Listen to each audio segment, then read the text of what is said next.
Hey guys, before we get started, we want to shout out all of our awesome partners, including Hicks Chicks, Trinity Medical, Gregg Vet, Magnolia Bluff Casino, and all of the awesome partners that you see on the screen right now. Make sure to do business with them, and we hope you enjoy the show. Hey y'all, it's Ronnie and Shannon with Miss Lou Champion Spotlight. Yeah, we're in the studio today. We got a couple of awesome guests. We got our friend downtown Karla Brown, and another very nice but interesting story here is Joe Domina with an A. That's right. Joe Domina. This is probably one of the more interesting interviews because we've got somebody here on the couch who has walked across America twice, and somebody who is currently in the middle of walking across America. How often does that happen? I know, right? And I had to make sure that you did come down to Trace because in your honor today, the Trace starts in Nashville, so I wore my Nash hat, nice. And I've got my Magnolia socks, and it ends in Mississippi. So that's right. I kind of use the symbolism for our interview today. Right. I know Karla's been up and down that Trace 1,000 times with her business, carrying the bicyclers and all that. Yeah. But have you ever walked across America? Am I the only one here who hasn't walked across America? No, I have not. I'm totally inspired. Just doing 13.1 miles of something hard. Yeah, I can't imagine. I'm super excited to hear these stories. So let's start real quick. Let's start with Joe. Just kind of tell me your background and where you're from and all of that. Yeah, Ronnie. I grew up in the northern suburbs of Indianapolis, and okay. I spent a couple years in Muncie, Indiana, and about a year in Columbus, Ohio, right before I left for the walk. Okay, and you were saying off air, did you grow up in the Pacific Northwest? Is that where you were? Yeah, kind of a connection Karla and I had. My parents met in Portland, Oregon, and then I was born in the very southern part of Washington State, so Vancouver, Washington. Okay, and lived there until I was in first grade, so I don't have too many memories of it. But okay, but you went to school and all of that in Indiana, right? Right, yeah. Okay. Most of my life in Indiana. And you're Oregon, right? Yeah, I'm from Oregon. So I think a lot of our viewers know you and your story, but just give us a little bit about your background of where you grew up and all of that. Well, I was born and raised in Oregon, and then when I was 18 years old, I was sort of your rebel child and got in the car one day and left and ended up in Kansas, and I lived there for 20 years and then that's when I did my walk across America. And after that, I've sort of been kind of wandering. I lived in Alaska for 8 years, and now I've been here for almost 12 years now. Yeah, and you even did a little summer, I guess, was it, down? Where'd you go? One of the islands, or that was in the winter, and it was winter, and it was sure like summer. You did the summer while we all had to do winter. You cheated. That's exactly right. You cheated, and we all had to do winter, and you left. Yeah, I spent 10 weeks on the Virgin Islands. Yeah, from the day I flew down there the day after Christmas and didn't come back till the middle of March. Yeah, and it was glorious. One day. Oh man, yeah. I'm still in contact with people down there. And just the other day, I got a text message saying, "Come home." Oh. And boy, if that didn't make my heart beat, I'd like to go home. Yeah, that's right. Yeah, no doubt about that. Especially a few weeks ago. Yeah. Yeah, whenever it's 12 degrees here. Yeah. So I think we could kind of dive in, Joe, and just kind of I would like to hear how this whole thing started, and what did you just wake up one day and say, "Hey, I think I like Forrest Gump. I think I just start running." How did this all come to be? It was a little bit more planned out than Forrest. I went on a trip to the Holy Land to Israel about 5 years ago. And that's kind of what started the idea. I was in ministry at the time out in New Jersey. And I went on this wonderful trip, and I got to see all the places that Jesus walked around. They didn't have cars back then, and he was walking with his disciples. There was a kind of a pace of life there that was really fascinating to me, and I wanted to experience that a little bit. So I think that's what the first seed that was kind of planted was about 5 years ago. Wow. And ever since then, I've kind of just been thinking about it is that just a harebrained idea that I had, or is this actually something that I feel like God is calling me to? So there's a lot of prayer, a lot of thought. I don't make decisions very quickly. Oh, that's amazing, though, because so do you use your ministry as you go through and visit the different places that you walk through? Yeah, I mean, my I guess it's not so much a ministry as I see it, but more of a pilgrimage, I guess, is Yeah. I'm moving through America mostly because I feel like God has something for me in the midst of it. And then, if it comes up to preach or to share the good news, I'm happy to do that. Right. But I think that the most important thing, at least what God is calling me to, is for that interior transformation for me, and then praying for the country and all the down hours that I have walking or being on Wow. the road or something like Well, that. that's impactful right You're there. I don't want to. You're probably not as sensitive if I ask them or something. But No. you're a pretty young guy. I mean, how old Yeah, are you? I'm 29. 29. Yeah. I'll be 30 in 16 days. Yeah. Wow. So Well, my son's 31 today. yeah. Well, happy Happy birthday. I know. Happy So I can't birthday. imagine, like, as a mom, Oh wondering what he does, yeah. like, oh, my child's out there walking. But it's a great thing, though. I think, especially, I love how you say the internal piece, how he's working on you with that in prayer for the country. So Yeah. that's impactful. Thank you so much. Yes, my mom has loved ever since I've been in Natchez because Karla is sending her pictures all the time. So she loves to hear that I'm safe and stuff like that. Because I actually started without a smartphone, so I haven't been able to send pictures and stuff like that. But Ooh, I text her and call her as much as I can. for sure. Keep on doing that. Yeah. So no, I mean, I purposely didn't do much research coming in this episode because I really enjoy hearing the story Mm. and having my initial reaction be like, "Oh my goodness!" So I gotta be honest, I really wasn't expecting that that answer from you. That's a pretty deep story behind it, and pretty Thanks. powerful story. Yeah. Man, so you said, okay, I think I'm going to do this. Well, I think Karla, you had your stuff mapped out and stuff. Did you kind of have a plan? And we'll get into yours in a Oh minute. no, But that's did you kind of have a map, or did you just start walking, or how did Yeah. it go? So there were 4 places that I really wanted to visit. I'm Catholic by denomination, so there's kind of a tradition of going to different holy sites and things like that. So the first one was in Maryland, so I've already been there. The second one was in Alabama, so I went there right around the new year. And then the next one's up in Oklahoma City, and then the last one's on the coast of California. So that's kind of it helps too that I started in August and I went south. So did you plan for the weather and all that? I mean, did you kind of Yeah. somewhat take that in mind? Yeah, when I was planning it out, I'd be interested to hear what you did too, Karla. But I knew that I had a 0-degree sleeping bag, and that's survival rated. So anything kind of above 20 degrees at night is comfortable in that 0-degree bag. So I was looking for something where I was going to be the historical average for the weather was above 20 degrees and below 100 degrees, so that I could walk comfortably during the day, but also like not freeze at night. So that kind of led me down to Natchez in February. Yeah. she's way bigger. I want to ride around 60 and 40. That's where I want it.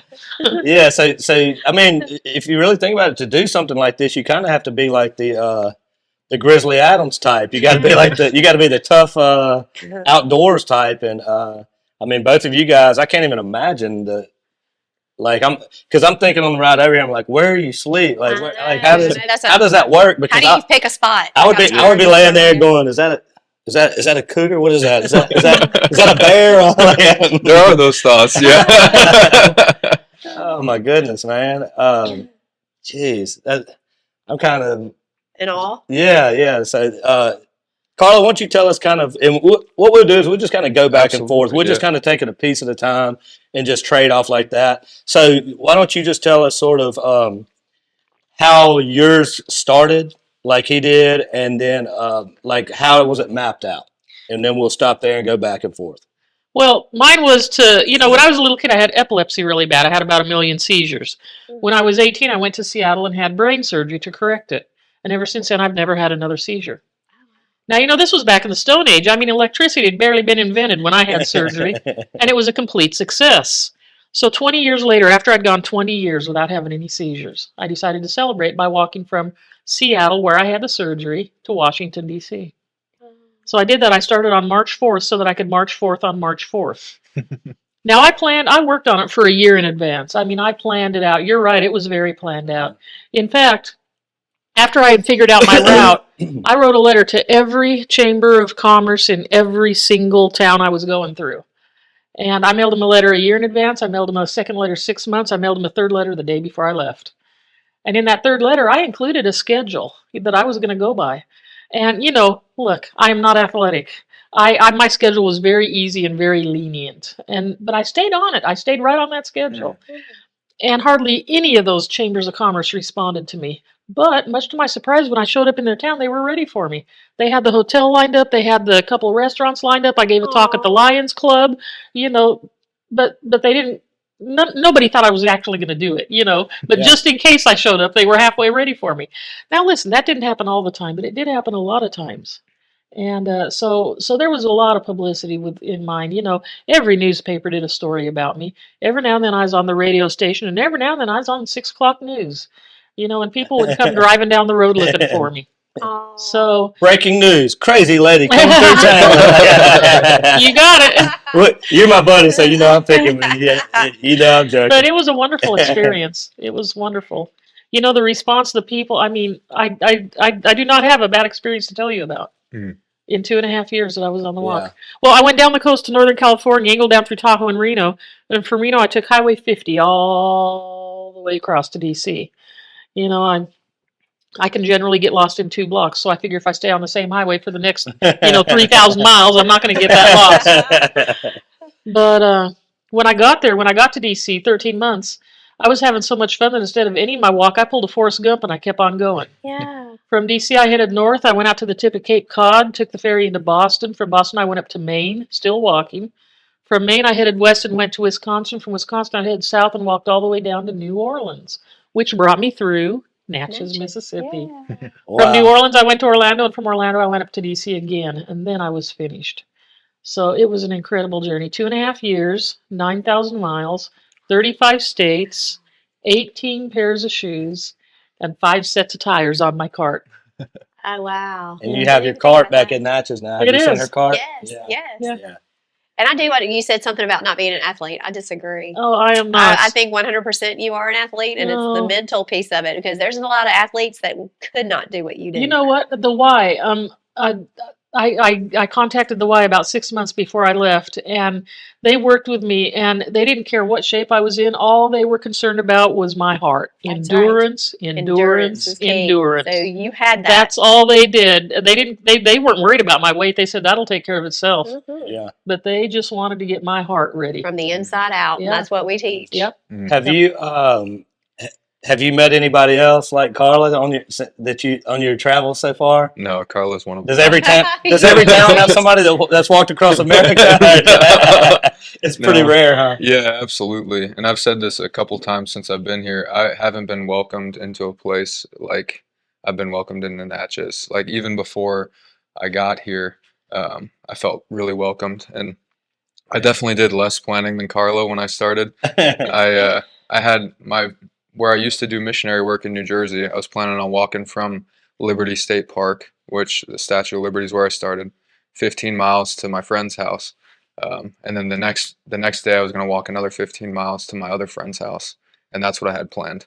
And then here So you are. I did far less planning. I had my pack built and everything, and I did a little bit of physical training and stuff like that. But for the most part, yeah, nobody really knew that I was coming in, which is a different approach. It's not better or worse, but it's so refreshing to have somebody who understands it and is so connected in Natchez and be able to to welcome me so well. So I'm really grateful for Karla, really grateful for the city. And Karla, I've kind of followed, and you text me, and I see that, and then I kind of see it on Facebook. How did you guys come? Did you heard his story, or tell us how this came to be? How y'all became friends? And Well, there's a gal up in Clinton. She occasionally gives tours at Choctaw okay, during the pilgrimage. Oh. And she got in contact. She found him up in Clinton, and she put it on Facebook that he's walking across America and heading down to Natchez. And Lee at Choctaw saw her writing on Facebook and said, "Well, when he gets here, he needs to meet downtown Karla Brown." Yeah. And then a couple other people wrote the same thing. He needs to meet downtown Karla Brown. So a week ago, last Sunday, This is great.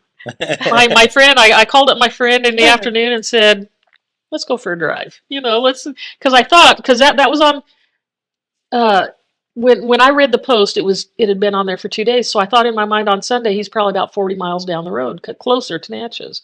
And Isn't that crazy how you could process that? and so I called up my friend and said, let's go for a Sunday drive. And she jumped in. And it was funny because, since my walk, whenever I see a hiker or a biker that's traveling, they're on a journey. They got all the luggage. Yeah. And whenever I see one, I cannot pass them up. I have to turn around, and every chance I get, if I've got one or two $20 bills in my pocket, I will always, always, always hand it to them, because I cannot begin to tell you right now how many people helped me on my walk across America. And I am convinced if I stood on a street corner every day for the rest of my life handing out cash to strangers, that there would not be enough time left in my life to pay back everybody that helped me. Oh, wow. Yes. And so it was funny because when I called my friend, I said, come on, let's go for a Sunday drive. And she said, okay. And then I called her right back. I said, bring a $20 bill. And she said, okay. Go by the ATM. I'll be there.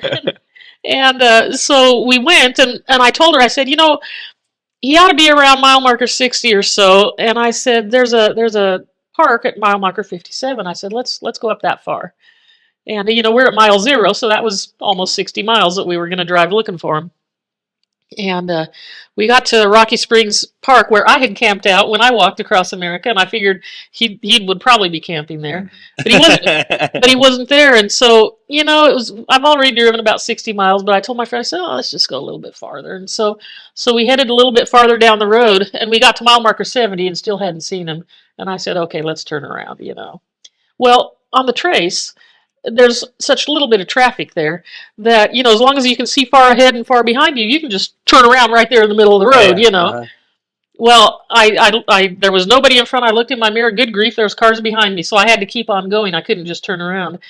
And the next pullout spot was about 4 miles up the road. And I pulled in, and it's unique because, like you said, I have traveled the trace at least 100 times. Yeah. And I had never been on this spot, this turnout, And so it's kind of shaped like a needle. You drive back about a quarter mile, and then at the end of the road is a little tiny loop, and you loop around and come back out, Well, I had driven in there, and I was just getting to the loop, and my friend said, "There's his backpack." And then she yelled, "There he is!" Oh, my goodness. Yeah, all I'm thinking of is turning around and going home. At this point, I had given up, on finding him. He was in a remote spot, and wouldn't you know, there he was when I was turning around. And so, of course, we pull up right beside him, and it was kind of ironic. There was And were you like, oh, who are There's a these rooster people? with me. yeah, a rooster. A random rooster on the trace. I was like, oh, I guess this is my friend for the night. So we're worried about bears And a Bigfoot rooster. and panthers, and you got a rooster. Rooster. It looked pretty healthy, too. And we were looking at this bird, and he's just kind of walking around, and he's laughing. And anyhow, I very, very willingly handed my friend's $20 to him, Yeah. but she was so generous and so happy and so thrilled to find him, and she was enjoying. My friend Joan was enjoying every minute of it as much as I was, and we must have visited for close to an hour, and that wasn't nearly long enough, but we left, and so at that point, that's where I started following him very closely. Yeah. I think she drove up the next day up to Rocky Springs to check on him, and then as each day that he came back. Well, in the process of Facebook during all this, Choctaw said when he gets here, he can stay at our place for a day or two, but nobody knew exactly what day that we were talking about, Right. Well, when I got involved and started paying close attention and figuring out his schedule for him, he's going to be glad to get rid of me, because it's like, do this on this day, we're going here on this day, we're going to do this, and you better be ready. But I was able to, project about what time. Well, I'm doing Facebook all this time with him now that I've got a hold of him up on the trace. And do you know that I'm just so tickled because Natchez has really responded. I mean, really responded. Yeah. Choctaw said that when I told him what days he was going to arrive, Choctaw said he could stay there on Saturday and Sunday, but they didn't have room on Friday. So I posted out on Facebook, we need to find a spot on Friday night. And then Beaumont Bed and Breakfast spoke up right away and said he can stay here. Do you know, in between that time that on Facebook, that Pearl Street Pasta Mhm. Wardo's, Yeah.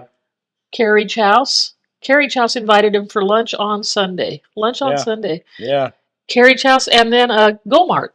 Yeah. All said that he can come here and Yeah. eat. You know, Our buddy so Tom and the yeah. crew. That's right. Yep. Yeah. Mhm. Yep. And then That just speaks volumes about our hometown. I- It just blesses my heart. oh, I can't tell you how much that thrills me. It I mean, does. to be able to tell him that, you know, Yeah. like he doesn't know this yet, but today we're probably going to do lunch at Pearl Street Pasta. You know? That's fine. Right around the corner. You don't even have to Seems go like back it's to really good. You don't have to walk too far. I was going to say I may make him walk. Oh, it was great. Yesterday, I was having dinner with Elizabeth and Chester. They're the daughter and father that own the Beaumont, and they came up to me like, "What's your plans for dinner?" I said, "I don't have any yet." And we were eating and everything, and the Mardi Gras parade was last Yeah. night, so that was a blessing to be able to be there and to experience the town Yeah. in that way. And they were planning on how we're going to get over there and everything, and it's like somebody asked, "Well, is it walkable?" And then Elizabeth just looks over at me and is like, "Depends on who you ask." I want to go back up just a second. So you're at this remote part of the trace. Yeah, from Let's my look at it from your experience. perspective. You see this van roll up, and what are you thinking? Like, who Yeah. in the world is this? Well, I had just spent the night at a really lovely woman's house. So I met at church this was a Sunday, so I met her on Saturday evening. And she drove me out to the trace again, and I had walked a little bit and found this spot that was really nice. And the sun was shining that day. It was a beautiful day. I was in a good mood. I had my friend the Rooster there for whatever reason. I was sure that I wasn't gonna find him in the morning. I'm sure a bobcat would have got him or something. But sure enough, he woke me up bright and early with the rooster call. But yeah, so when I got up there, a couple people had done the same thing, turn around. So when I saw the car, I was like, oh, whatever. Another person turned around, and they stopped and they said, "Hey, are you trying to walk across America?" I said, Hey, random question. I said, yeah, I'm trying to do that. Yep. And so then Joan said, well, this is downtown Karla Brown, and she did this just about 20 years ago. And then immediate connection, because you meet a lot of beautiful people on the road and stuff like that, but to have somebody who knows that from an experiential point of view is just like, immediate friendship. That's a pretty small fraternity. Yeah, me, you, and Forrest, right? 3 of y'all so far. Joe, Karla, and Forrest Gump. Yeah, that's funny. I mean, I was just overwhelmed, the days leading up to it. I was about 15 miles out from Rocky Springs where we met. And then when I was about a mile out from the campsite, Joan came up and, gave me some cookies and some fruit and some water the next day. And the next day, Karla came out and we went to some of the best fried chicken I've ever had. Oh, yeah. Where did you take him? Up in Lorman. Lorman. Yeah. Yeah. Well, I was in school up there one summer, and it's amazing. I miss it. Just think it's good. I was always talking about that chicken. Yeah, it's good stuff. So So good. that was the day after Joan came out, and then the day after that, she came out again. And at that point, I was only 15, 12 miles from Natchez, and she's like, "Hey, my friend Joan, who you met, wants to put you up for the night." So that was wonderful. And then Joan and her husband Steve, they put me up for the night, and then they actually got me these shoes. They're pretty new. This is only my 4th pair, so I don't know if I'll make it through 18. But. I was going to ask you what pair is it? Yeah. So Yeah. this is your 4th pair of shoes. Yeah. How many states so far? 7: Jersey, PA, Maryland, Virginia. I was in Virginia for a long time. Tennessee, Georgia, and Alabama, Mississippi. Yeah. Wow. I was in Florida the longest. I started at Pensacola, went down to Orlando, and back up, and it was 2 months it took me. And that was the longest I was in That one is a state. long time to be in a state. Yeah. So I'm just thinking about the logistics of it. Like, No, so there's what many if things going through my head. what if you're out on the road and you're like, okay, what am I going to eat for breakfast? What am I going to eat for dinner? Like what if somebody doesn't show up or if you don't know anybody? Like, how does all that work? Because Yeah. a trace, it's not like you got a Burger King on the corner. Right. Yeah. Do you eat your friend the Rooster, or like how does that? I mean, I kind of thought about it. Does he start looking delicious after a few minutes? Thank goodness the church, the chicken, and the Mormon came after that. Yeah. How does that work? Though? I mean, That's a great question. Yeah, I'm definitely not like the Grizzly Adams type. I had a couple of experiences backpacking and doing some trail work with the U.S. Forestry Service for like 2 weeks And then me and my buddies did a couple backpacking trips in college and stuff. But other than that, I don't have a lot of experience like out in the wilderness and stuff like that. So Yeah. for the most part, how I get food is grocery stores. Yeah. So kind of an interesting fact. One thing that I'm praying for the country for is that we rely more and more on God and less on money. So it was really important for me to start with no money when I started. So I've just been living completely off the generosity of God and other people for 5 months now. And the first lady and my first big thing that I was really worried about was you had to go down I think it was the Bayonne Bridge if you didn't catch a train from one side of the river to one side of the Passaic to the other, going through Jersey. And I was like, oh, my two friends joined me the first day, so there's three of us, and it's like, if I don't make it, it's not a big deal, but they got work the next day, so it's like, all right, Lord, we gotta make this somehow. So we went in and we talked to this wonderful woman, and I didn't even get my whole story out yet. I just asked her, hey, can we have some money for a train ticket? And boom, she's like, yeah, here's a Metro card and $20 just in case there isn't enough money on it. So ever since then, God has been providing through the generosity of other people. So a lot of time when I was on the Appalachian Trail, for 43 days and 460 miles, all in Virginia, and met some wonderful people on there. That really helped train me because I would get off the trail once a week to go to church, and when I was in town, I would get supplies for the week, so I'd have a week's worth of food on my back. So my pack went from 38 pounds to 52 pounds.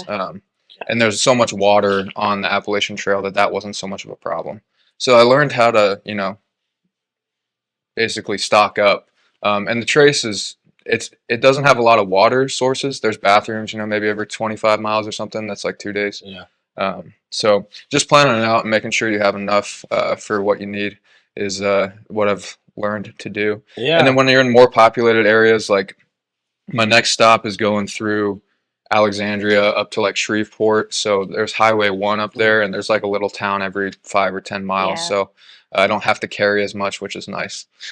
Look, we'll have to catch up because I've got friends all through that area. Oh, sweet. I've got friends all the way up through there, all the way up through if you're going through like Longview, Texas. I don't know if you're going up through Shreveport. He's going to clip a little tiny. He's going to Alexandria, Shreveport. He's going to clip a little tiny corner of Texas and head for Oklahoma So City. not going through Dallas, that area. You're not going north 20. You're Dallas. going north. Okay. Yeah. Okay. I think there's a bike path or something there. I've got friends. I can get you almost to Oklahoma. Okay. Awesome. Wow. With good connections. Yeah. That'd be Good. awesome. Yeah. Thank you so much, Ronnie. Yeah. What other logistics? I'm thinking of like. Okay, so like, what if it just like not the other day it just started storming and I'm looking out my window, I'm like, man, it sucks out there. I'm looking through my poncho like, man, it sucks out here. Well, I mean, a lot of people in the South, they experience that real hard frost and freeze early January. So I was coming through the northern part of Alabama, and I had just got into like Columbus, Mississippi, right when I was starting to pick up. A lot of times I'll ask people on the street because I don't have a smartphone. So I'll ask people on the street, hey, can you tell me the weather? Like, what's the 3-day forecast coming up? And people are just like, oh man, it's going to be bad. And so it's like, all right. So I had a friend, Brian McShane, who served as a missionary with this group called Focus, which is a national missionary group on college campuses.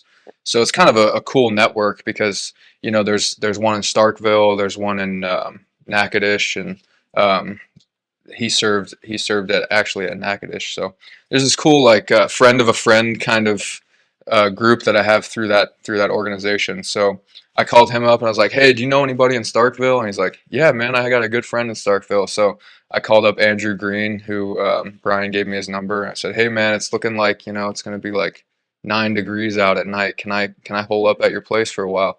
Super hospitable. And he's like, yeah, man, stay as long as you want. It ended up that week, I think in Starkville, the high for the week was like 35 degrees during the day.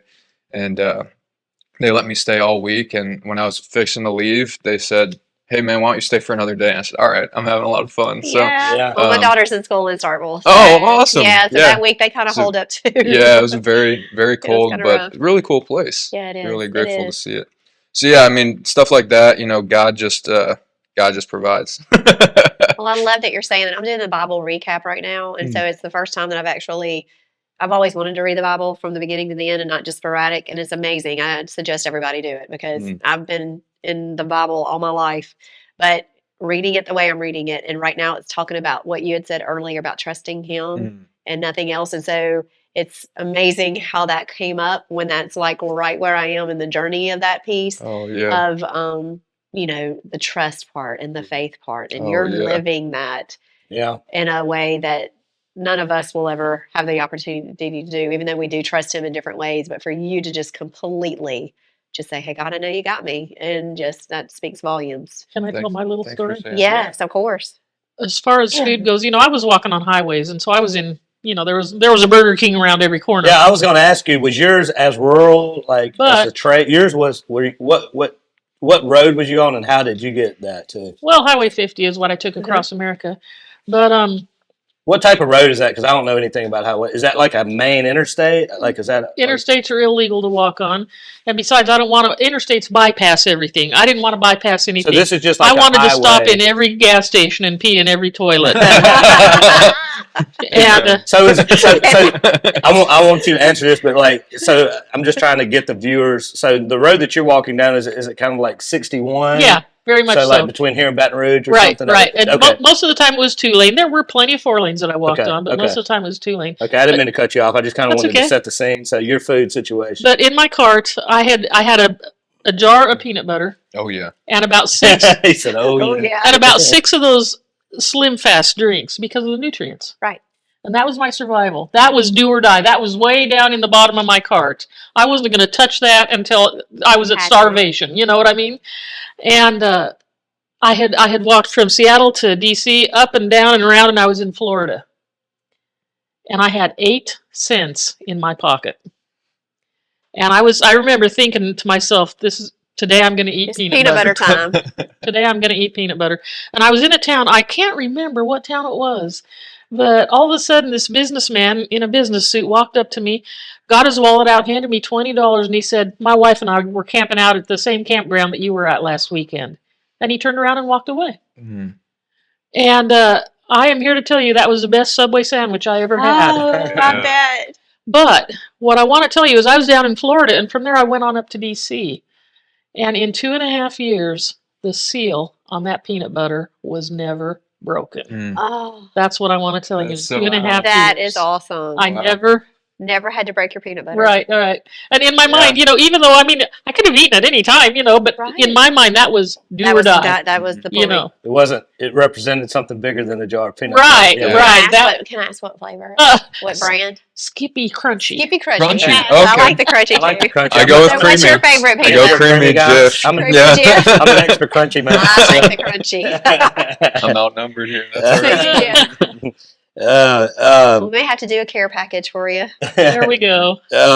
Creamy. That's right. So dang it. I'm thinking about all the people that you meet and stuff, and I'm thinking about like the 6 degrees of Kevin Bacon. We may have to change it after the 6 degrees of like Joe Domina or something like that, or Karla Brown, because you guys probably. By the time you go through the country, everybody's going to be like, I've heard of him, I've heard of her. Well, I have to tease him also because when I lived in Alaska one day, just for the fun of it, just to say I did it, I actually camped out when it was 20 below.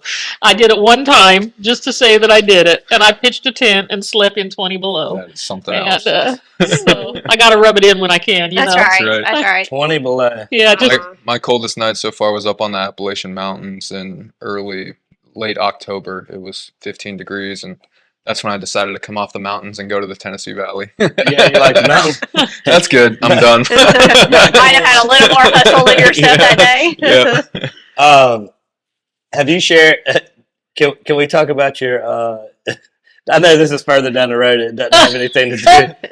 He's giggling. I'm wondering. Can we talk about your truck stop story? Yes. Has she shared this story? No, he doesn't. I know. So you set it up and just take it away and tell this story real quick. Is this okay? I'm putting you on the spot. No, I'm okay. When I was in my 20s, I wanted to travel, so I figured why not get paid for it? So I learned how to drive an 18-wheeler. Hey. And I traveled all across the United States. Well, I'm going to tell you my all-time, very best, totally favorite truck driving story. I was driving across Arizona, and I stopped at a rest area to use the restroom. There was a bunch of people standing around outside, but I didn't think anything about it. Went inside, found a stall, sat down. It sounded like the lady in the stall beside me had a little baby with her because she was kind of talking baby talk, and I didn't think anything about it.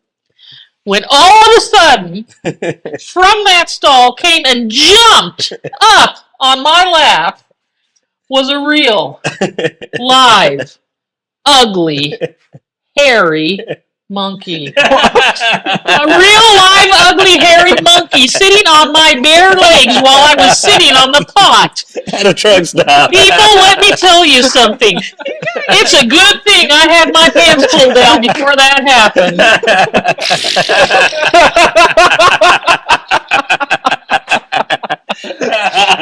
Hey, I warned you. I've never been I did not expect a monkey. Oh, my goodness. A raccoon, not a monkey. I've never been much of a screamer. All I can really do is go, and here's this monkey looking right at me. Oh my gosh. This monkey was wearing a t-shirt and a diaper. Our little visit lasted about 5 seconds, and the monkey jumped off. And honey, I was out of there.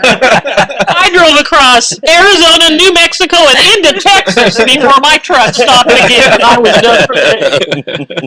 And that is my all-time, very best, totally favorite truck driving story. Did you ever figure out why the monkey was... No, I did not hang around. Didn't hang around. I was out of there. Yeah, I don't blame you. Yeah, you weren't ready for that today, man. No, she's talking baby talk, so I'm like, where is this going? I thought you were going to say an ugly, hairy baby. No. The first time I heard it, I was like, why is this baby hairy? You don't know the monkey's name. Do you remember what color no. t-shirt he had? No, I don't actually, but it was wearing a t-shirt and a diaper. Oh, my goodness. I can Man. only imagine that. All right, everybody take a deep breath. We got to get back to Okay, it. sorry. That's great, though. We had to share that Oh, with yeah, you. that was... Oh, my goodness. That was Sorry. All right, let's get. All right, so you've done all that, and you're in Natchez now. Where do we go here? You've already talked about where you're going next, but ultimately, what's the end plan and all of that? Yeah, so for me, my next stop is going through Louisiana, and then my next pilgrimage stop is Oklahoma City. So I want to hit that, and then I'll go up through Kansas probably, and then into Denver. And after Denver, I really don't have much of a plan because things get so sparse out there. Yeah. My uncle Dan, he's been a real support for me this whole time, and he's been talking about maybe doing a support vehicle kind of thing, or maybe I'll pull a card or something. Or I haven't shown my cart yet. He hasn't seen that yet. because yeah, I mean, if you're 100 miles from the next town, that's for me, that's probably 10 to 20 liters of water, so that's 40 pounds. That's I can't carry that on my back. Yeah. So yeah, up until Denver, I kind of have an idea of where I'll be, and that probably will be like early June is when I'm thinking I'll be there. But then after that, I'm not exactly sure, to be honest. Eventually, I would love to end at around Sonoma or San Francisco. So that's kind of the end destination. Are you going to fly home at the end of all this, or? Probably not. Yeah. I met one of my favorite stories is I met this guy named Terry, and I was walking on, I forget the road's name, but it was between Rome, Georgia and Cedartown, Georgia, in the northwest corner of Georgia. I'm walking south, and I like to face traffic because you just never know what's coming at you. So I'm on the left side of the road, and he's riding his bike down the right side of the road. He calls over, I think it's a 4-lane highway. He's like, "Hey, I want to talk to you."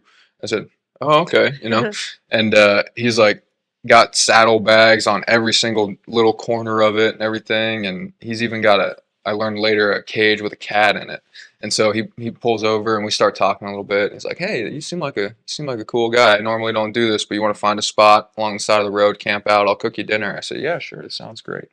I can respond pretty good to food too. Yeah. And he had been, I'll get to that part in a second, but he had been doing this for a while. And so he had a real nice setup, made me a breakfast burrito in the morning. It was awesome. So, I camped out, he camped out. We both kind of knew what we were doing, but he's asking me where I'm going. I'm asking him where he's going. He said he's going down to Florida for the winter. And I said, "Oh, that's awesome. Where'd you start?" and he kind of just brushed it off. He didn't really say where he started. And I was like, oh, okay. So then, we're camping and everything, and I bring it up again. I was like, so when'd you start, man? When'd you start, Terry? And he said 27 years ago. Oh, wow. So this guy has just been kind of like nomadic. He washes windows for a living, and it's just like a larger than life figure, That's really, really cool. But I guess a reason why I shared that is because that's actually how I learned about the trace. He told me about the trace. He's like, oh, you're going down that way? You should definitely check out the trace. So that was a pretty neat encounter. Kind of like another God wink. Yeah, exactly. Yeah. Man, so you're saying you may not end up back home. It may be a new home for you after this. Oh, sorry. Yeah, he was also encouraging me to take a bike back. So thank you. Okay. I kind of forgot why I was telling that story. But yeah, he was encouraging me to take a bike back. I might rent a car, but I feel like after, walking, it might be 16, 17 months to get to a place to be back in Indiana in 3 hours would be kind of like, whoa, what just happened? Yeah. So, I'm definitely not walking back. At least I don't know yet. You might talk me into it. But, I have a shuttle service, right? hey, there we go. That might work. Yeah, not planning on walking back too much. A bike ride might be cool, but probably driving back just because a flight would be so abrupt. Yeah. Can I tell you one of the meals that I packed? I also walked from the tip of Alaska down to California. And so Alaska, I was 500 miles of nothing, Yeah. And one of the things that I packed was, those little snack zippy bags, those little tiny snack bags. Yeah. Get a Zatarain rice, any of the variety, dirty rice, red beans and rice, whatever, a box of Zatarain. Divide it into two. Pour it into two of those little bags. Put 1 tablespoon of freeze-dried chicken and 2 tablespoons of freeze-dried vegetables in each one of those little. It fills that little bag up just perfect. Yeah. And man, that is a good meal. That does sound good. any kind of Zatarain, whatever, rice, beans, whatever you want. Yeah. Zatarain. Divide it into two. Put a tablespoon of freeze-dried chicken. 2 tablespoons of freeze-dried vegetables. Yeah. What is that? Boy, heat that up on your. That would be a good way to switch it up. I'm definitely a creature of habit. I do oatmeal, peanut butter, and protein powder in the morning. Yeah. For lunch, I'll have tortillas, maybe a chewy bar or a protein bar, and then ramen and salmon at night. That's pretty much what I eat every day. Unless I'm eating at the Pearl Street Pasta. Yeah, that's right. Hey, look, I'm processing. There's your proteins, your fats, and your carbs. Everything you need to be successful. Definitely a lot of for the day. saturated fat. Yes. Probably too much, but it's cheap and it fills you up. So. Yeah.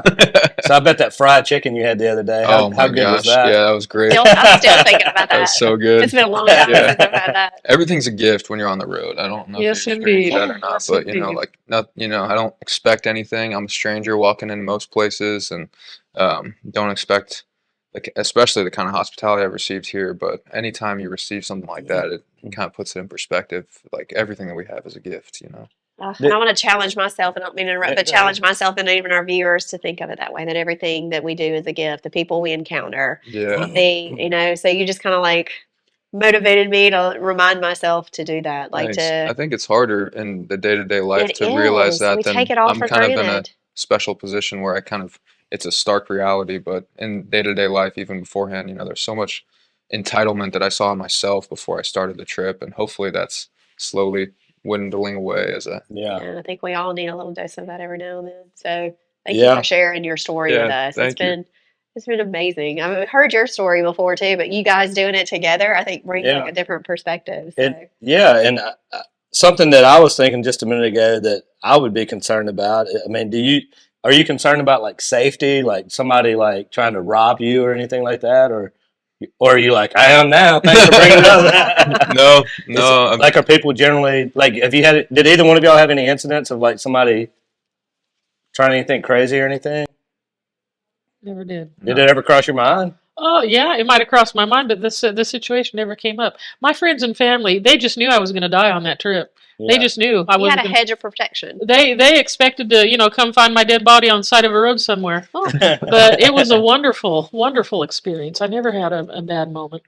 Nobody had any kind of crazy experiences like that? No, I mean, there was one guy in PA who really wanted me to get into his car, and just, you get a sense for people pretty quickly when you're on the road and stuff, and you Do know, we I have didn't. candy? It's a big white van that said free candy on it. No. To He this was. day, I still can't. I mean, I didn't get like a bad feeling about him, but I just didn't really I didn't really feel like taking a ride that day. It was a nice day out, and I was walking, and he kind of insisted, and I was like, oh man, I'm glad I didn't get in your car. But um, no, I think that I'm gonna can I get on my soapbox real quick? Yeah, go ahead. So another thing that I'm praying for America for is there's kind of a sense of overemphasized self-protection that I think a lot of us fall into, and just having an experience on the road, where you're kind of a stranger, you don't really know anybody. That we live in such a good place, we really do, and you wouldn't know it if you know kind of listen to the normal kind of means of media and things like that. But the America that I've seen has just really, I mean, I am so happy to live here, and I've been to India and Italy and London and Mexico, and you know I've been to other countries before and I've seen it, so I have a little, maybe not as much as the next person, but I have a little bit of experience when I say that this is the best country in the world. And I do think that we need prayers, Yeah. but I think that there's a line in the Psalms that says, "See how they tremble with fear without cause for fear." And I think a lot of us today in America are trembling with fear without cause for fear. And I don't know the whole geopolitical international thing, but I do know my experience from walking through this country, and it's filled with really, really good people. Yeah. And that's been an incredible experience for me, that I've learned a lot.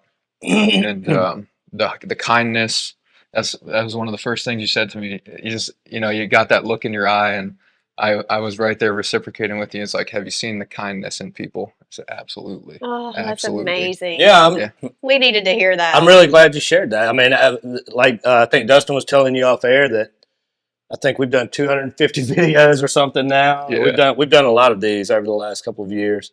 But that's one of what you just said, I think, is one of the top moments that we've had For sure. in this whole thing, because it's something that we all need to hear. Because you're right, it's the media, it's the news, it's all that stuff sells, that fear and all of that, and I think we do, it causes us all to worry a lot. But I think what you just said, for a couple of ways, the biblical side of it, and then the human side of it, that there are mostly good people out there. Yeah. And I think that that's a great point. And I think that you're a perfect person. Both of y'all are really kind of almost the perfect people to share that message, because you've seen it as well as anybody. I mean, Yeah, for sure.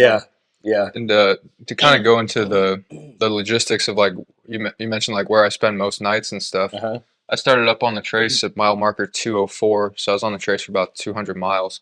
And you know, it's national park, so there's woods on either side. I have a tent and everything that I can camp in, so that's been great. I've stayed at a lot of churches.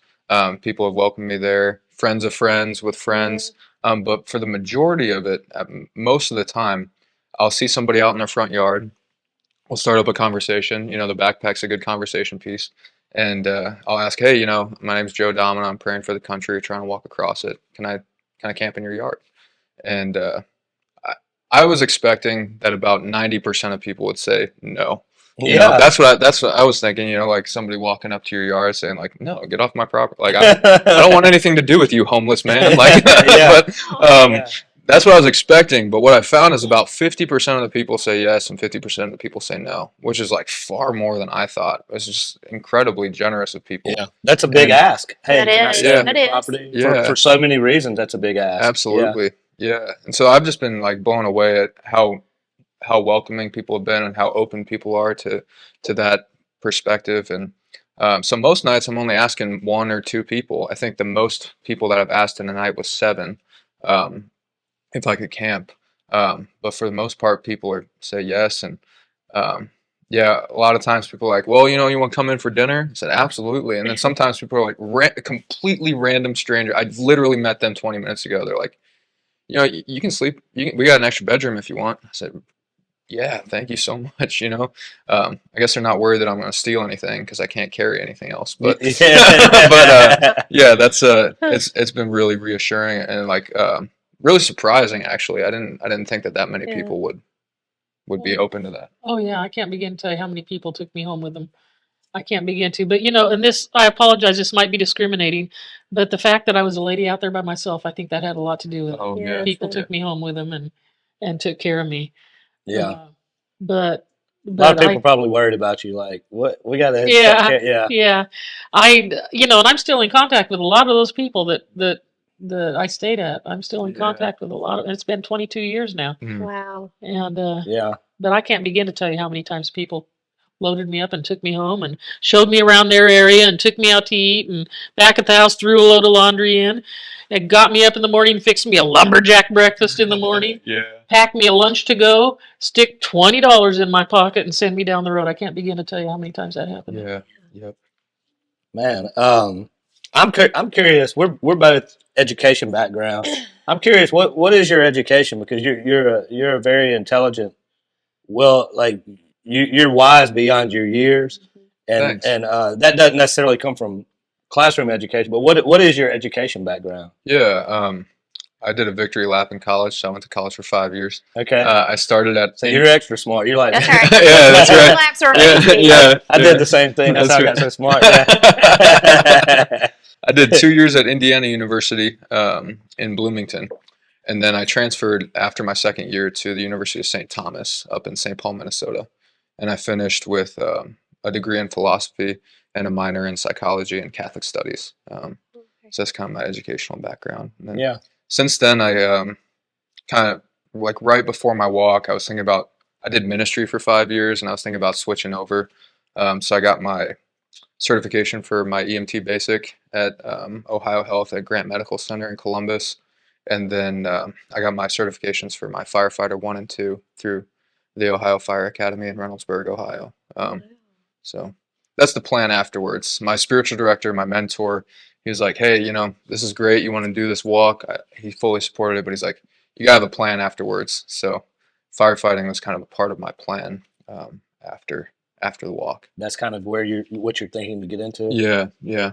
And then I'm also curious as the obviously the spiritual side of this is sounds like the main driver. Was that ingrained in you as an early in your life, or is that something you grew into, or? It's definitely been a journey. Yeah. My parents are great. My mom and dad. I'm sure you're watching. But yeah, I mean, we went to mass every Sunday morning. And I think as I grew up, they also grew in their faith. So it became less and less about something that we did.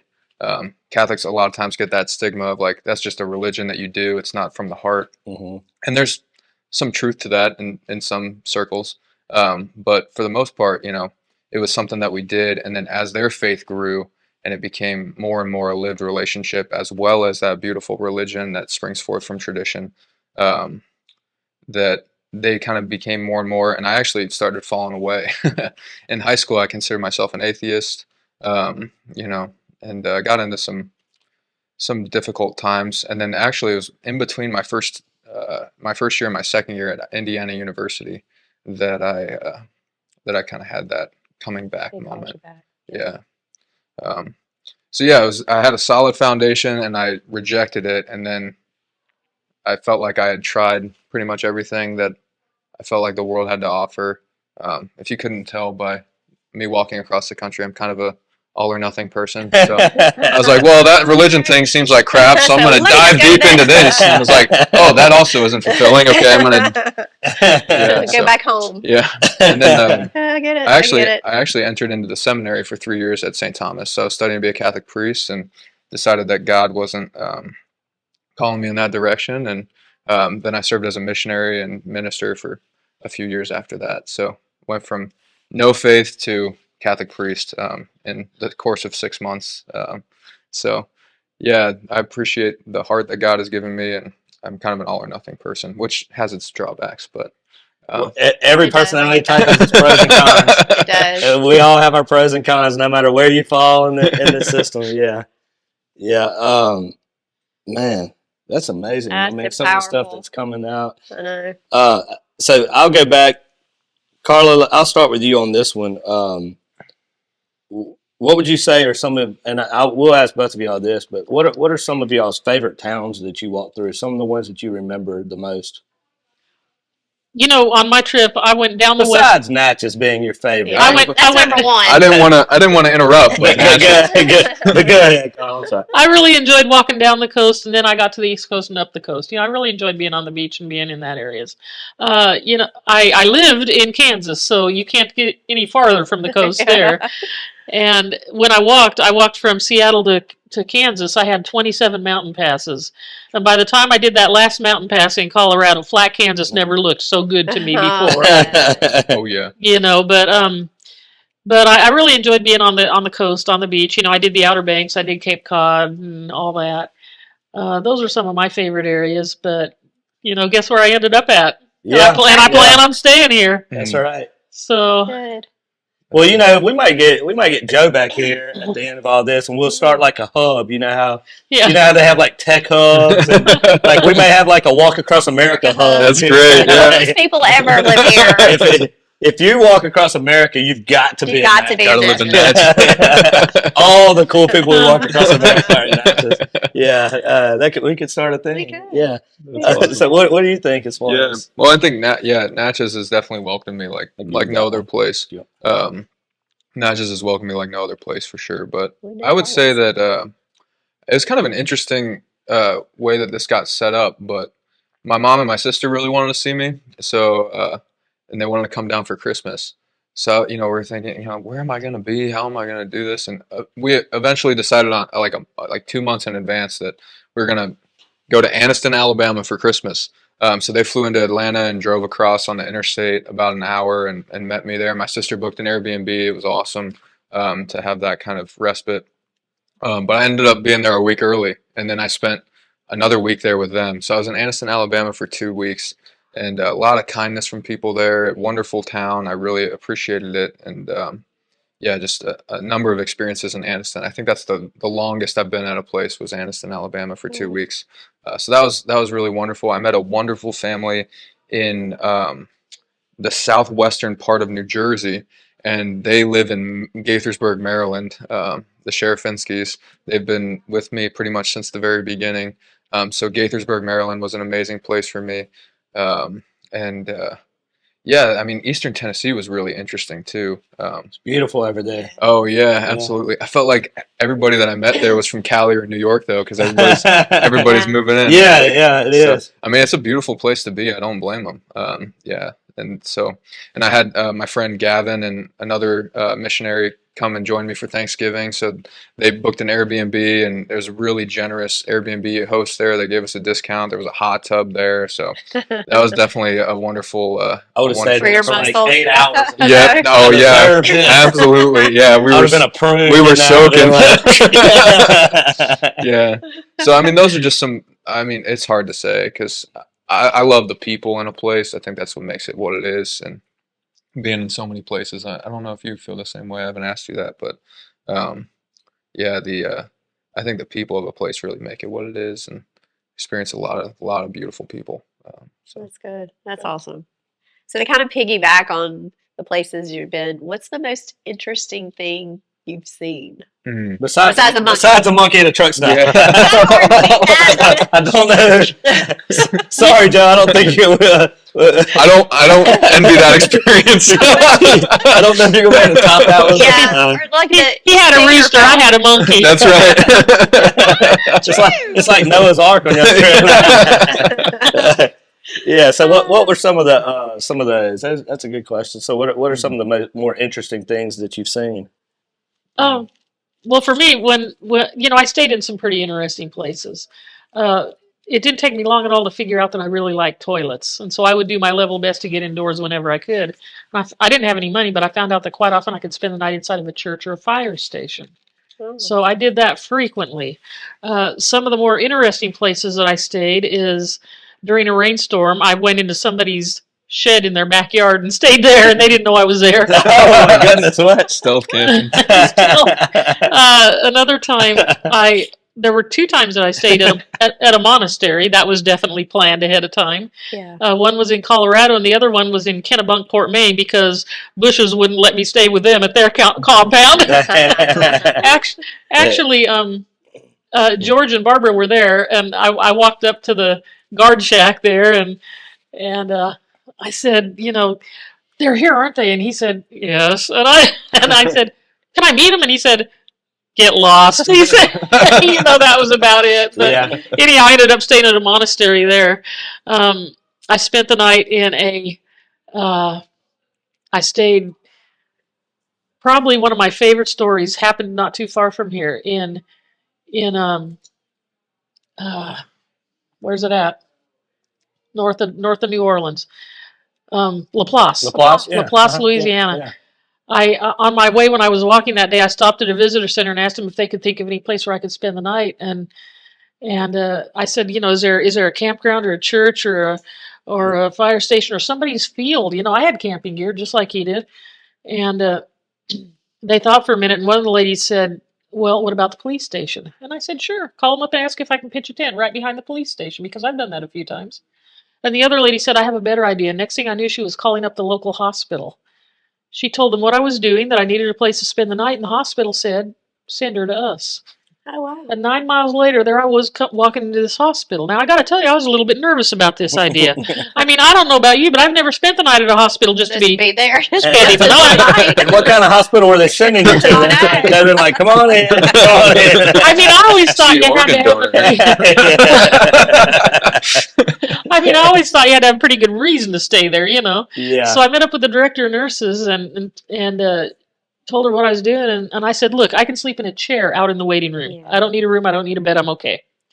And she said, forget it. We have plenty of rooms. Come on. And I said, no, serious. Put me in some storage room and just let me roll my sleeping bag out on the floor. I don't need a room. I don't need a bed. I'm okay. And she said, forget it. Come on. So there I was, pushing my cart down the hall, up the elevator, down the corridor. She put me in my own private hospital room with a TV up on the wall and my own bathroom and shower and a bed that sat up. She put me in the OB unit.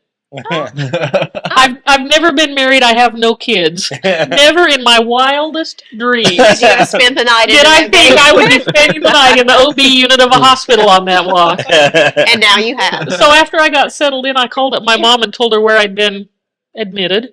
And my mom told me to name my baby Osmosis. So they wrote out a birth announcement that said that Osmosis Brown was born on March 30th of 2003. Now, I'm not good with dates, but I can remember that one, 033003. That's easy. So somewhere I've got a 20-year-old roaming the streets of New Orleans. Osmosis. But that's one of my favorite memories is staying at a hospital. An interesting thing to see. Yes. A hospital And, take you in. So that speaks volumes for that nurse. Yeah. That charge nurse. And the nurse that was on that night, well, it was kind of funny because they got me all settled in, and I was quite sunburned actually that day. And they got me all settled in, and I was just laying there in bed trying to fiddle with the deal to turn the TV on, and I actually hit the button instead. And over the speaker behind me, what? We give you a room, and now you want service too? They were just playing. Yeah, they were just playing. But it was a wonderful experience. But yeah, I've been in some pretty interesting places. Yeah, that's good. What about you? Have you stayed in any OB? No, I didn't even get in there when I was an EMT. They usually have those places pretty locked down.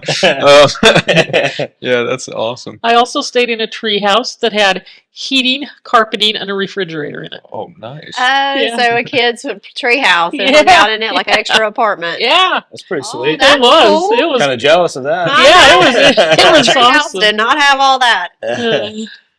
I mean, for the most part, I've just been camping in people's yards. Haven't really stayed anywhere super interesting. I've stayed in some churches.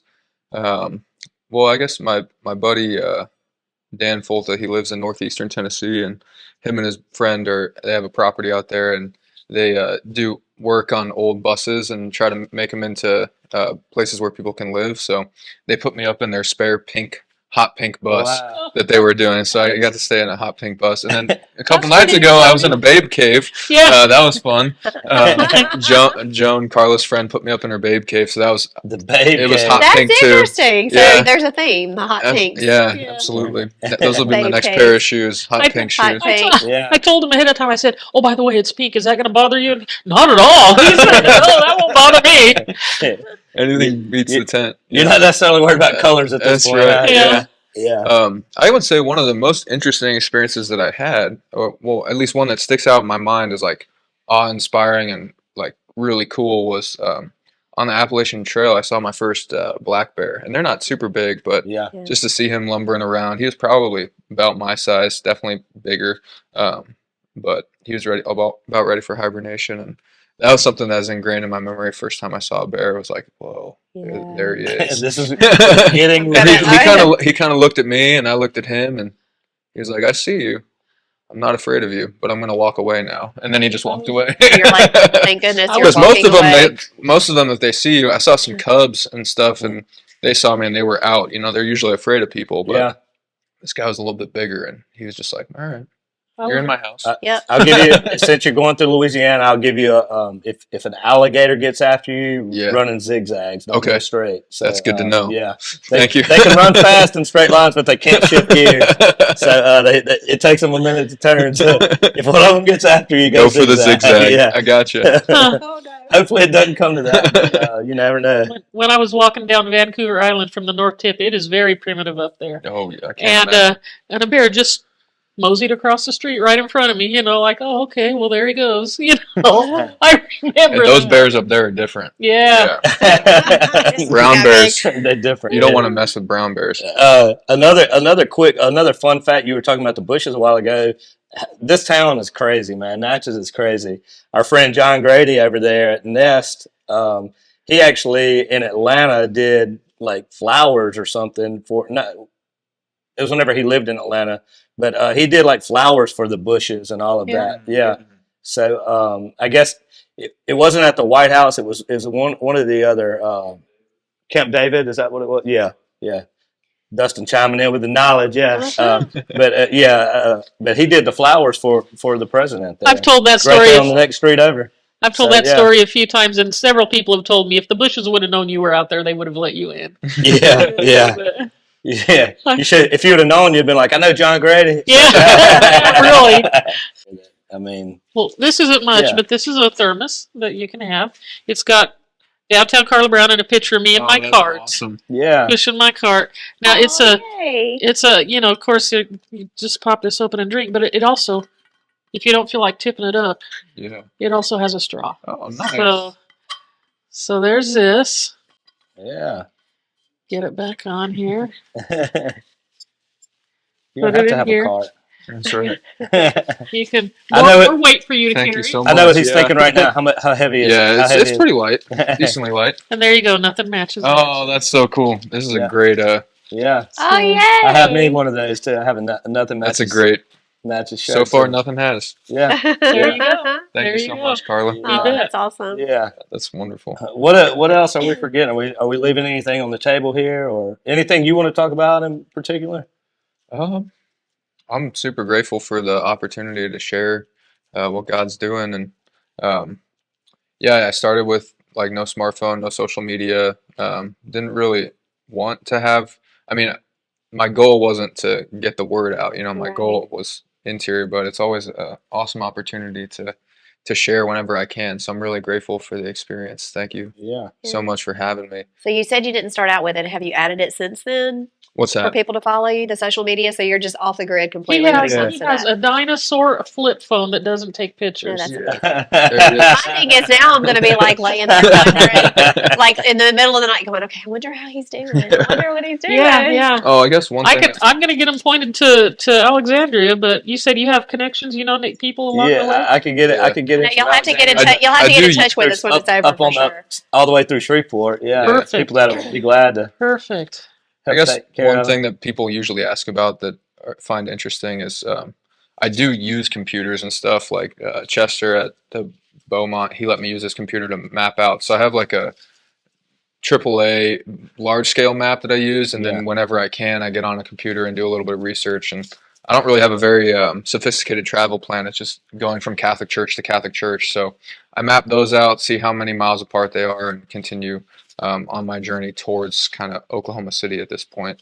But a lot of people ask like how many miles a day I'm doing, which like today I'm doing 0, and those Yeah. days are always great. Uh-huh. And then I was 46 miles away from this church in Canton that I wanted to visit, which was another really awesome spot. And my legs have built up now, so it was like 46 miles. I got Friday and Saturday to get there. and it was supposed to rain all day Saturday. So I was like, well, Friday I got to get up early and go. So I did. That was my biggest day. It was from Kosciuszko to where the Natchez meets 16. So it's about 26 miles. So I did my first marathon day a couple weeks ago. But usually I'm doing like 18, 12. 19, 20. That's Yeah, 12, yeah. 20, something like that. Yeah, something around there. But I didn't carry my load. I pushed it. So I did about 18, 19, 20. Yeah, Did you start clean shaven or I did. You- Yeah. So you there was a don't- very generous person that offered to give me a haircut while I was here, and as part of part of the spiritual experience of it. There's a really old tradition that goes back to ancient Judaism of the Nazarites, and whenever they made a vow or a particular period of time that was consecrated to God, they would shave their head and then grow it out as a sign of how long they've been consecrated to God. So I didn't shave my head. I felt like probably people wouldn't let me stay at their house if I shaved my head. But it was the first time I didn't have a mustache since seminary, and and I had a one all across when I started. So this is about 5 months and a week of growing it out. So we'll see what happens. Well, you've got cool hair, so if you cut it off, we can make me some, and Absolutely. I can get your hair cut. We can both have cool hair. So I'm down for that. Yeah, I'll let you know whenever I'm done. Yeah. Here in town, Rebel Haircut said that he could come if he wanted to. That they Yeah. would give That's him a cool. haircut. You won't find a shortage of generosity here. I Yeah, mean, for sure. Yeah, isn't that right? It's just a really great place, and Karla, I think it's just really interesting. I'm really grateful for y'all coming in and letting us do this interview, because it's it's an honor for both of us to be able to this is a very unique situation. Yeah. And do you want to announce that you're going to start walking across the country or anything while we're here? Would you like to make your announcement? You can join me if you want. I know, that would be amazing. I would do it with a friend. I wouldn't make I just don't think I could do it. it. I don't know, but it's. I keep thinking though, like as we're sitting here talking, like how we, like, oh, I got to get in the car and drive so and so for 3 hours. You know what I mean? Like that. I'm never doing that again. Just to see people or to experience people. You know what I mean? So it's like, no, do not ever complain about having to drive somewhere. No, but I just think it speaks volumes about your tenacity and also your faith. And to be able to come on, you've empowered me today, sitting here and listening to both of you. Just to have that mental aspect of trust in people again, and the love for our country, but the trust in people just has reiterated within my soul too. That I hope our listeners get that too, that it's not just about the mindset of, hey, I'm going to do this and I'm going to leave all my friends, my family, and to know that, hey, they're worrying about me, puts a little added stress. But for you guys to like still persevere and push through that and know that I'm doing this for me. And I'm also seeing the kindness of people and that our America is great, and to not listen to the negative, because you sit and listen to all that. I finally just like, I've got to take a break from social media, from, the aspect of the news and that per se. So I think today us sharing this and being able to share with our viewers is just going to reiterate that. So thank you y'all so much for sharing the story and absolutely being humble. Y'all are so humble about it. And also just to wrap up, to kind of bring it from my perspective too, is one of the things I think that I've gotten out of today is to me it's not about the particular religion that it is. It's a matter of it's really inspiring when you see somebody that no matter what they believe, when they're willing to. Dustin and his family are good examples of they've got certain things that they truly believe in, and they really go all in on it. They live it. They live it, and we all can disagree on minor things, but to serve a higher power and to doesn't matter if you're Baptist, Catholic, to me, whatever. right. But whenever you're like, hey, I'm going to turn it all over to my higher power, and really put that trust in there, and to live that, and to do something to honor that. I think that's really that's one part about what I got out of today. Is that's really amazing. And then the other part, I think, is just something that you said earlier. Just I think it's time for all of us to slow down a little bit. I'm probably as guilty as anybody on this planet at this. Self-admittedly, I go too fast, and I worry too much. And I'm really going to try to take your story today and apply that to my life. So you'll at least know that there's at least one person along the route. Two. So two, yeah, that I'm really going to try to do that. I'm really going to think about that and try to slow down. And I'm going to share it with Dustin and Melissa. I'm going to have people that try to challenge me and be like, hey, slow down a little bit, let's, and just enjoy it a little bit more, because I'm a, I guess, an achiever type. Like I like to set goals, hit goals, hit goals. And I don't always take the time to slow down and enjoy the journey to those and goals. enjoy the journey. Yeah. And what you're doing is literally taking this journey, which is amazing. So, not to ramble or anything like that, No, but I just kind of wanted to get Yeah. that. That's kind of what I've taken outside of the entertaining parts and the interesting and all of that. Yeah, and the entertainment and the nightmares. Yeah. I would like to say, thank you for saying that. And just, I also find that a difficulty in my life, and the trip, the walk, slowing down to the pace of 3 miles an hour is completely different than 60 miles an hour. And that has been such a gift to me, because I think it's easier for me to slow down because of the situation in my life that I'm in. But there are so many pressures in normal daily life that that try to make you hurry up. So I think that that's a wonderful thing that you're desiring to do. And I hope that that's something that God has been showing me in my own self, is like, when I'm on the road and don't have a smartphone, no music, I'm just hearing cars whizzing by, I got a lot of time to think, a lot of time to pray. And my first thought is usually like, what's the next thing I'm doing? And there's a point where it's like, I'm trying to be present in the moment. Even if that moment is, it's raining and 45 degrees and there are semis passing me, I want to be present in that moment, so I'm not better than anybody else. I think God called me on this walk because all those things that I've been asking God to help the country with are things that I struggle with too. I trust in money. I get distracted by my smartphone. I'm always thinking about the next thing. And it's been a gift from God for me to do this. And I'm glad that it's also impacted you guys. For sure. When I walked across the country, and when he is walking across the country, every morning the two biggest decisions you have to make are, what am I going to eat and where am I going to sleep? Yep. Right. Yeah. And that is pretty primitive. Yep. That's getting down to the very, very, very, very The basic. survival. Yeah. I need my rest. I need to eat. Everything else is gravy. Yes. Yeah. and maybe and we'll wrap this up. And I think we're at like an hour and a half or something now, but it's all good. It's all good. I think we could sit here another hour and a half, but we will maybe at the end of all of this, we can do another, whether it be a Skype interview or something like that. We can connect again to do a follow up. For sure. To let all of your new Natchez friends know how the rest of your journey went and all of that good stuff. Absolutely. So there's got to be like a book in there for you guys or something like that. It needs to happen. Yeah. It needs to happen. Stories from the road. I'll put my monkey story in there. You have to. That one will be a bestseller. I don't know. That's either going. That might be the title. That's not going to be in the middle of the book. It's either going to have to be the first page or the last page. I'm not sure which one, but it can't be in the middle. You always have to have that hook, though, so you can hook them in. Yeah. Well, just know we'll continue to pray for you. Yeah, Thanks. we will be praying for you. y'all. All the great endeavors you've done for Natchez, too. Thank you for that. Thank you. And thank you for making this your home. Thank you, Karla. I am just so totally thrilled the way Natchez is welcoming him and opening up and being so kind. Good. Well, we thank you guys for coming on. Thank you, Shannon, for joining me today.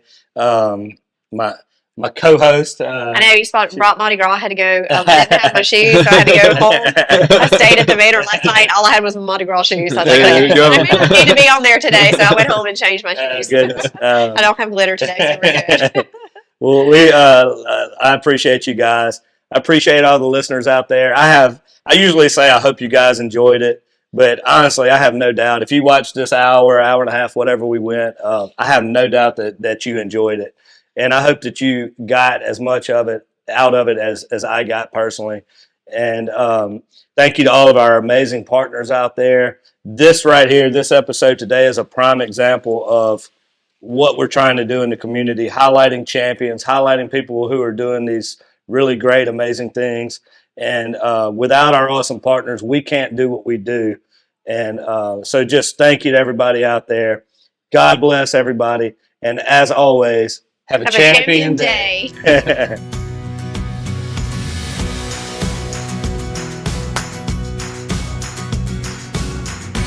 guys, Ronnie and Shannon here with Miss Lou Champion Spotlight. And we're here at our amazing partners, Gregg Veterinary Hospital.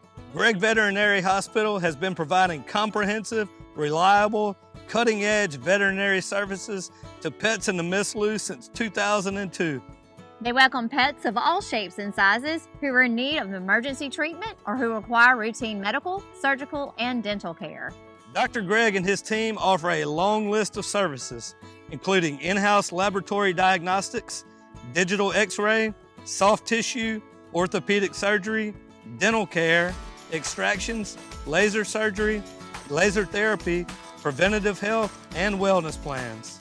And if you need grooming and boarding services, they do that too. So call Gregg Vet today.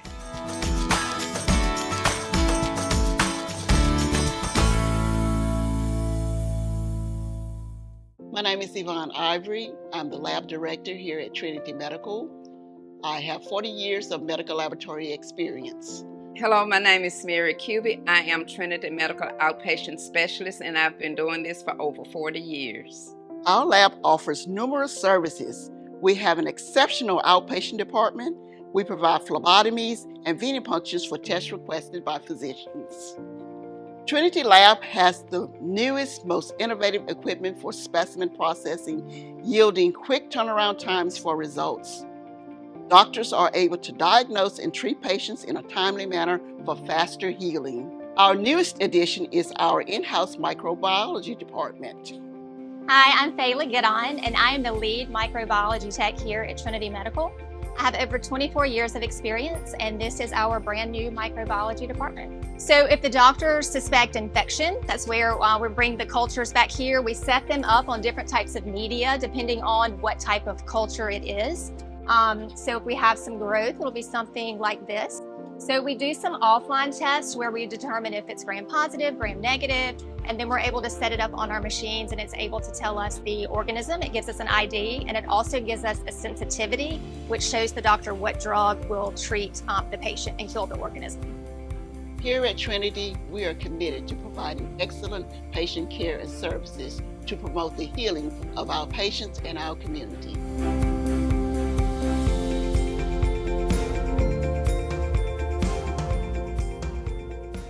Hi, it's Shannon with Miss Lou Champion Spotlight. If you like what we're doing, be sure to follow, like, share, and even comment on all our content. Also, visit MissLouChampions.com to sign up for our newsletter and to receive other information, as well as the opportunity to receive some awesome prizes. Thank you, Miss Lou, for your continued support, and as always, have a champion day.